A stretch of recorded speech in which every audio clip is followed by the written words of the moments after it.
कोई भी सिविलाइजेशन जो है, और पर्टिकुलरली अगर वो लिटरेट सिविलाइजेशन है, तो वहाँ के टेक्स्ट से वो डिटरमिन होता है। हमारे शास्त्र इंक्लूडिंग मनुस्मृति जब आप देखेंगे तो उसमें आपको एक स्ट्रिक्ट हायरार्की नहीं मिलेगी। अगर आप उसको मनुस्मृति की दृष्टि से और भारतीय कॉस्मोलॉजी की दृष्टि से देखेंगे, अगर आप उसको जेम्स मिल की दृष्टि से देखना शुरू करिएगा, जो कि हुआ है, तो आपको वो चीज़ वहाँ वो दिखनी शुरू हो जाएंगी और वो सेलेक्टिव है, क्योंकि कुछ चीज़ों को लिया गया है और बाकी चीज़ों को छोड़ दिया गया। तो ये कहना कि भारतीय सिविलाइजेशन हायरार्किकल था और जेम्स मिल ने उसको रिप्रेजेंट किया है, यही बात गलत है।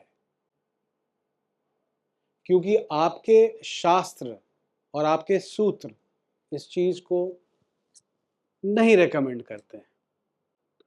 और इस विषय पे आपके संगम पे ही मेरे 2 टॉक्स हैं, वर्ण और जाति के ऊपर अंग्रेजी में, और एक है राहुल के साथ वार्ता में हिंदी में।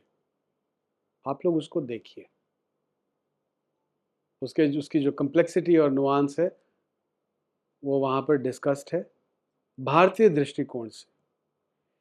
ये मैं पहली बार प्रस्तुत कर रहा हूँ कि ये वर्ण और जाति का डिस्टॉर्शन ये जेम्स मिल के द्वारा कब हुआ, कैसे हुआ और क्यों हुआ, और आगे के रिसर्च में ये शो करूँगा कि यही इमेजिनेशन को भारत का एक रियलिटी बनाया गया। 1835 में रिफॉर्म्स हुए एजुकेशनल, तो जो वर्नाकुलर्स में जो एजुकेशनल इंस्टीट्यूशंस थे उनको सबको रैंसैक करना शुरू कर दिया गया। आपके स्कूल्स, कॉलेजेस, ये सारे जो है ये ख़त्म होने शुरू हो गए। तो पढ़ने वाले और पढ़ाने वाले वो दोनों ख़त्म होना शुरू हो गए। अब देखिए, और मैं फिर से आप लोगों को कहूँगा कि जो 3 हमारे जो ये हैं प्रेजेंटेशंस वर्ण जाति के ऊपर हैं, उसको आप लोग वापस जाइए, उसको समझिए। उसमें जब वो 4 वर्णों की बात जब आती है, तो चारों वर्णों की एक कॉम्प्लेक्सिटी है। उस कॉम्प्लेक्सिटी को जब तक आप नहीं समझेंगे तब तक आपको ये बात समझ में नहीं आएगी। ऐसा नहीं है कि अस्पृश्यता जो है वो फॉलो नहीं होती थी जब ब्रिटिशर्स थे या जब मुसलमान थे। इनफैक्ट आप जब तक क्या कहते हैं धर्मसूत्र या धर्मशास्त्र में जाएंगे, अस्पृश्यता का आपको एविडेंस वहां मिलेगा।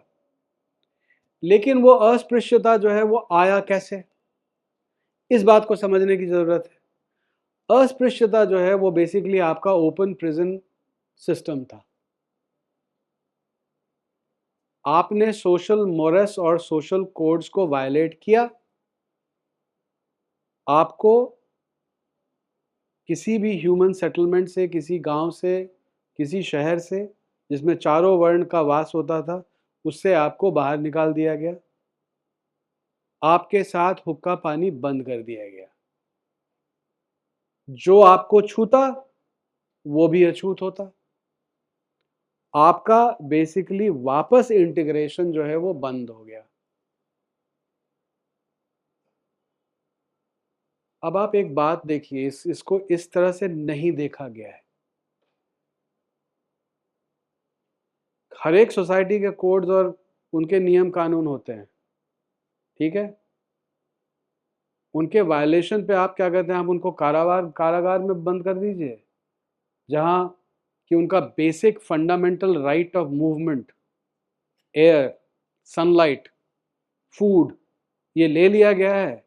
या आप उनको क्या कहते हैं एक सिविलाइजेशन से बाहर निकाल दीजिए जहां की ये सारी चीजें अवेलेबल हैं। कौन सा सिस्टम ज्यादा ह्यूमन है?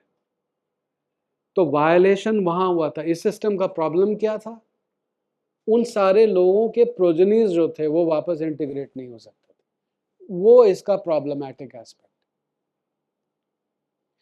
और दूसरी बात यह है कि जो आज के भी भारत में आज वो अस्पृश्यता जो है वो क्या कहते हैं वो प्रैक्टिस होती है। आप उसको क्या कहते हैं, आप उसको डिनाई नहीं कर सकते हैं। आप लोग पता नहीं कितने लोग गांव के परिप्रेक्ष्य से आते हैं। जो लोग भी गांव के परिप्रेक्ष्य से आते हैं उनको क्या कहते हैं ये बात पता होगी कि ये प्रैक्टिस आज भी दूर नहीं हुई है, ये आज भी जो है ये चलित है, ये आज भी चलित है। और ये प्रॉब्लमैटिक है, ये प्रॉब्लमैटिक इसलिए है क्योंकि वो वापस से जो है वो क्या कहते हैं वो वापस इंटीग्रेशन नहीं हो। कब कब का किसने क्या किया और क्या कहते हैं वो जनरेशन आफ्टर जनरेशन जो है वो लोग उसके भुक्तभोगी हैं। ये तो यहाँ पर ये सिर्फ एस्पेक्ट नहीं है। आपको कोई मॉडर्न हिस्टोरियन या कंटेम्प्रेरी हिस्टोरियन ये आपको नहीं बताएगा कि अनटचेबिलिटी की प्रैक्टिस वो शुरू कैसे हुआ है। डिफरेंस यही है कि आज आपके पास जो है वो बंद कारावास है और उस समय जो है वो खुला कारावास था। उसी खुला कारावास के लोगों के साथ अस्पृश्यता जो है वो प्रैक्टिस होती थी।